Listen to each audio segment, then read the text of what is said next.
The room is vast, bathed in a white light that caresses faces. The air is thick with a gentle, almost sacred tension, the kind that precedes truth. At the podium, two men are about to exchange not opinions, but worlds. On the left, a young man with a determined look. His face betrays the inner struggle of those who have changed sides, who have crossed the invisible border twice. Around his neck hangs a silver cross, symbol of a new conviction, won through pain and doubt. On the right, Dr. Zakir Naik. Impeccable in his gray suit, his calmness contrasts sharply with the agitation of those around him. He is not yet speaking, but already one senses the quiet power of his presence. His hands are clasped on the table, his gaze is clear, and there is a peace that seems to come from afar, from a science placed at the service of God. The interior camera zooms in on both faces. The young man spoke, his voice trembling but confident. If God is not created, then how can we feel him? How can we understand him if he escapes all form, all limits, all images? His voice is lost for a moment in the silence. We hear the suspended breaths, the discreet murmurs, the beating of 1,000 hearts awaiting the answer. Zakir Naik gives a slight smile. This is not the first time he has heard this question. It has traversed the centuries, carried by men's doubts, by their desires to see and touch what they should only acknowledge. This same question had been asked 14 centuries ago in the city of Najran. There too, men who had come from afar had asked the prophet, "Tell us, Muhammad, who is your Lord? Is he flesh? Is he spirit? Can he be seen?" And the answer had descended from heaven, pure and definitive. Say, he is God the One. Say, he is Allah the One. Surah Al-Ikhlas, 112-1. The doctor softly repeats these words, and a shiver runs through the room. He leans towards his interlocutor, his voice calm but firm. My brother, to feel God is not to reduce him to a sensation. That would be like wanting to taste light or measure love. The senses belong to the created world, and God is beyond this world. God is not felt through the skin but through the spirit. Not through the eyes but through consciousness. Not through emotions but through reason and revelation. He pauses. If you try to perceive him as a creature, then you have already limited him. You want to see him with your eyes, but your eyes are weak. You want to understand him with your intellect, but your intellect is limited. God is recognized not by what he shows, but by what he brings into existence. Because even your breath, your doubt, your need to feel him are already signs from him. The crowd remains silent. The young man lowers his eyes slightly. What he hears doesn't sound like an argument. It's a revelation, a slow light seeping into his certainties. Dr. Zakir continues even more gently, "Tell me, do you believe in the wind?" "Yes, of course. And have you seen it before?" "No, but I can feel it. So you admit that we can believe in what we cannot see as long as the signs of its existence are manifest. You feel the wind through its effects. It makes the leaves move, it cools your face. Similarly, God manifests himself through his signs. Creation, life, consciousness. You cannot contain him in an image, but you can recognize him in every beat of reality." The young man remained silent. His breathing became heavy. He did not respond, but in his gaze something cracked, a certainty that wavered, a belief that began to tremble. Zakir Naik looks around the room, then adds, "When the Christians of Najran heard this saying, 'He is Allah the One,' they understood that Islam did not reject God, but purified him. It removed from the divine all human forms, all division, all dependence. Man wants to see God, but God only allows himself to be recognized by the signs he places in the world. To want to perceive it through the senses is to forget that the senses themselves are his creations." A murmur of admiration ripples through the audience. This isn't a debate, it's a demonstration, and yet no one feels triumphant. There are neither winners nor losers here.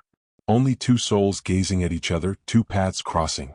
The young man finally said in a lower voice, "But if I can't feel him, how can I be sure he's there?" Zakir replies without raising his voice, "You don't ask your heart to prove that it beats. You hear it, you feel it without seeing it. Similarly, you don't see your mind, but you know that it thinks. God is closer than your heart, more real than your thoughts. It is not him whom we should seek in creation, but creation that we should look at through him." The white light in the room then seems to change. It becomes softer, more golden, as if silence itself were praying. The audience is barely breathing. Some have their eyes closed. Others stare at Zakir as if they were hearing for the first time a truth they had always known. And in the center of the room, in this motionless face-to-face encounter, a suspended moment connects two men, a believer and a researcher, through a single question that no longer requires an answer. How can we perceive the one who gives meaning to all that is felt? The silence that had followed the first confrontation grew denser. Zakir Naik straightened slightly, his voice calm but clear, resonating in the room like an echo of certainty. It was not the voice of a professor, nor that of a polemicist, but that of a guide who puts reason at the service of faith. God, he said, doesn't need to be perceived to be real. You believe in the wind, don't you? The young man nods his head that, you don't see it but you observe its effects. It bends the trees, it lifts the leaves, it caresses your skin.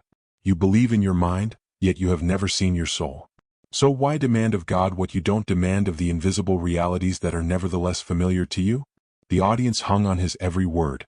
Each spectator sensed that this was not rhetoric, but a line of reasoning that sought to align intuition with logic, faith with reason. Zakir Naik then opened the Quran, his finger lightly tracing the ancient text. There is nothing like him. Nothing is like him. Surah Ash-Shura 42:11. Observe these words, he continued, nothing resembles God. If you try to give him form or limits, you restrict him. Light cannot be confined in a box. Infinity cannot become finite without ceasing to be infinite. Those who speak of incarnation, he said, turning to the young man, place God within human limitations. And as soon as you limit infinity, you destroy its perfection. He pauses, letting the words settle like raindrops on dry ground. Then he continues, more incisively, the Quran does not reject the love of God, it purifies it. It teaches us an uncompromising monotheism, a faith founded on reason and revelation. Love for God is not measured by physical proximity, sight, or touch. It is measured by conscience and submission to righteousness. He leans forward slightly, pointing to the importance of sacred texts. Look at Christ, peace be upon him. He never said, worship me. His words were, worship God, my Lord and your Lord, John 20 verse 17. Even in the original Christian message, the invitation was not to deify him, but to recognize the one source of all things. The error lies not in the feeling of faith, but in the interpretation that seeks to confine God within human limitations. Zakir pauses, carefully observing the young man's face. He sees doubt transform into profound questioning, almost an inner trembling. Then he continues as if weaving an invisible thread between reason and revelation. If God is not created, it is because he is the first cause. Everything you feel, see, touch, everything depends on him. Life, thought, even this doubt you experience, all of this is a sign of his existence. He, on the other hand, depends on nothing. He has neither beginning nor end. He is the source of everything, invisible but perceptible through his signs. He picks up the Quran again, turning the pages with ritualistic precision, as if to show that each word is a tool to guide thought. The Quran tells us that God is unique in his essence and absolute in his authority. There is no equivalence, no companion, no division. The very idea of the Trinity, in which God is divided into three persons, contradicts this simple truth. The infinite cannot be divided without losing its infinity. The young man opens his mouth to reply, but no words come out. His mind is caught in this web of logic and scriptural evidence. Zakir continues, relentless in his clarity. Logic alone is not always enough, but combined with revelation, it becomes luminous. God is not limited to what you can see, touch, or feel. He manifests himself through what he creates. Every breath of wind, every thought, every emotion is a mirror of his existence. Asking God to make himself perceived as a creature is like asking the wind to show itself in the form of a leaf or a cloud. You feel him through its effects. You don't see him, but you know he is there. The room seemed to hold its breath. Each word fell like a flash of lightning in a confused night. The arguments were not violent, they were precise, like blades of light piercing the shadow of doubt. The young man trembled slightly, not from fear or shame, but from the gradual revelation. He was beginning to understand.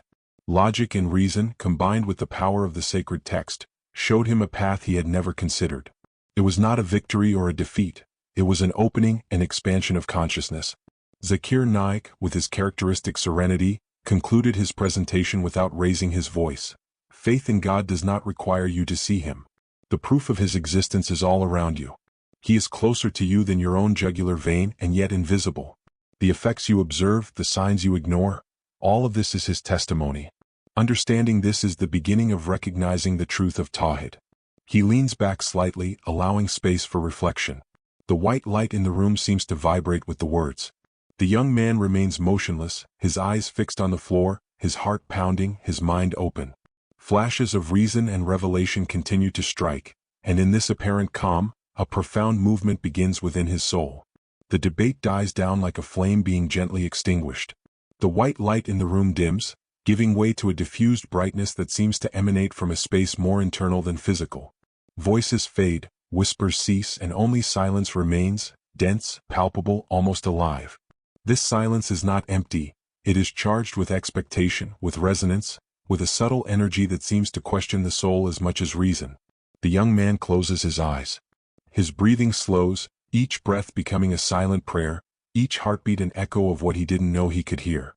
Another voice emerges, not from the outside but from within, fragile yet powerful.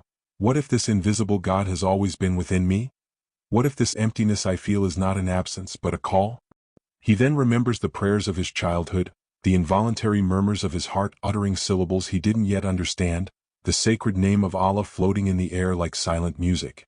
These memories surface like raindrops on parched earth, unexpected, gentle, invigorating. He sees the little boy he once was, reaching his hands toward the sky, believing he was speaking to someone who might not even be there, and yet something always answered, a breath, a presence, a shiver he had forgotten. One thought arises: if God is not created, then he is not external. He is not limited by time or space. He is not subject to appearances or forms. He is the very source of all existence. And perhaps the soul whispers, what I was trying to feel in my hands, in my eyes, in my emotions, was not him, but only the shadow of my own inability to perceive him. The heart struggles with logic. The dogmas, the concepts, the mental images it has carried for years gently crumble, like a sandcastle washed away by the tide. And amidst this dissolution, a space appears, vast and silent. It is there that the mind begins to understand, that doubt ceases to be a burden and becomes an invitation to see things differently. And we are closer to him than his jugular vein. And we are closer to him than his jugular vein. Surah Kaf 50:16. These words resonated in his heart like an endless echo. He suddenly understood that feeling God was not about touching him or measuring him. Feeling God meant allowing him to touch him. It meant letting light penetrate where darkness seemed to reign, allowing peace to fill the narrowest corners of doubt. Feeling God meant experiencing an inner silence after the storm of reasoning, a calm that depended neither on words nor arguments, but on the profound certainty of his presence. He now imagines the world as a vast tapestry where every fiber, every breath, every thought is connected to the one who is both near and transcendent. Every human gesture, every emotion, every pulse of life becomes a note in an infinite symphony of which God is the source and the guiding thread. Perception is no longer external, it becomes a subtle intuition, an awakened consciousness. Zakir Naik always observes the man. His face expresses neither triumph nor judgment. He does not seek to prevail over the other. His posture, calm and upright, radiates the compassion of one who knows that knowledge is not imposed but discovered. In his eyes, there is the infinite patience of a master who waits for the light to find its way into the heart, who knows that the inner time of revelation does not correspond to the time of debate. The young man felt a gentle warmth in his chest, a stirring that spoke to him of a truth he had never dared approach. A phrase spontaneously sprang into his mind: perhaps it is not God that I seek to create in my mind, but my heart that I must recreate in order to recognize him. The murmur becomes a continuous breath, a silent acknowledgement. The tensions, questions, and uncertainties don't all disappear, but they take on a new form. They are bridges to clarity rather than walls. Every childhood memory, every forgotten prayer, every heartbeat becomes a sign, a testament to the unseen.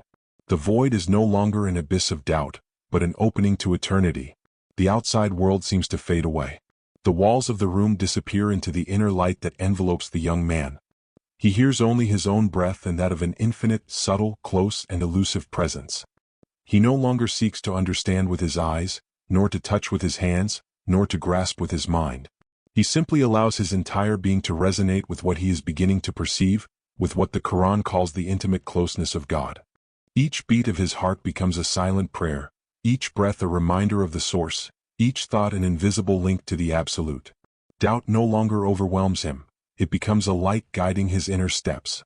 And in the midst of this silence, he feels the undeniable presence of a single God, not limited by matter, not confined to the imagination, but profoundly present in the innermost space of his soul. Zakir Naik remained there, motionless, a silent witness to this inner movement, knowing that the truest encounter is not that of two men, but that of the soul with truth. No words were necessary. The heart, when it opens like this, speaks a language older than any word, deeper than any proof, and infinitely clearer than any doubt. Two symbols face each other, the cross and the crescent. Two paths, two visions of the divine. The cross seeks to bring God down to earth. The crescent, on the other hand, rises towards heaven. But above the forms there is light, unique, eternal, indivisible. In the mirror of creation, some see only their reflection. Others discern the source. The wind cannot be seen, but it bends the trees. Similarly, God cannot be perceived, but he bends hearts. Those who seek him in statues or faces will ultimately lose him. Those who seek him in reason and faith will ultimately lose themselves, becoming transparent to his light. Then the cross and the crescent no longer oppose each other. They bow before the one who transcends them. And in that clarity the young man understands, God is not felt as an emotion, that he recognizes it as self-evident. Allah is the light of the heavens and the earth. Allah is the light of the heavens and the earth. Surah An-Nur 2400 hours 35.